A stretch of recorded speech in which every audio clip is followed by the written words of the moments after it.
আসসালামু আলাইকুম গাইস। আজ হলো পবিত্র রমজানের প্রথম রোজা। আর এখন আমি চলে আসলাম মসজিদে। ভাবছি এখানেই আজকের ইফতার সারবো। কিন্তু তাড়াতাড়ি করে আসতে গিয়ে টুপি আনতেই ভুলে গেছি। তা চলো আগে টুপিটা নিয়ে কথা বলছি। আর তোমাদের সকলকে রমজান মোবারক। সকলের রোজা ভালোভাবে সুস্থভাবে কাটুক, এটাই আল্লাহর কাছে খাস দোয়া চাই। চলো এখন এদিকে সকলে মিলে ইফতার দেওয়া শুরু করে দিয়েছে। আমাদের মসজিদে টাইলস বসানো হয়েছে। টাইলস বসানোর পরে এই ফার্স্ট ইফতার। আর এখানে কয়েকটা বন্ধুরা মিলে আলুর দম, মুড়ি আর এদিকে ফল পাকড় সব আছে, এইগুলো বিলি করার জন্য সব ঠিক করছে। আর এদিকে সব ইফতার পাতা কমপ্লিট।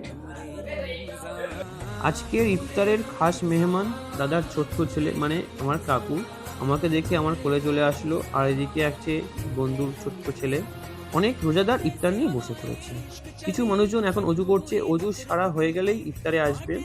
আজকের আমাদের ইফতার ছিল ৫টা ৪৪-এ, হাতে এখন অনেকটাই সময় বাকি আছে। ফাইনালি ইফতার নিয়ে বসে পড়লাম। আজকের ইফতারে আছে তরমুজ, কলা, আপেল, শসা, আলুর দম, মুড়ি আর পেঁয়াজি। আজানের পর ইফতার সারলাম। আলহামদুলিল্লাহ, রমজান মাসের প্রথম রোজা কমপ্লিট। আমরা সকলেই একসঙ্গে বসে ইফতার করছি। এর থেকে আনন্দ আর কিছুই হতে পারে না। এইমাত্র ইফতার সারলাম, এখন নামাজে যাব। দেখা হচ্ছে তোমাদের সঙ্গে নেক্সট ভিডিওয়।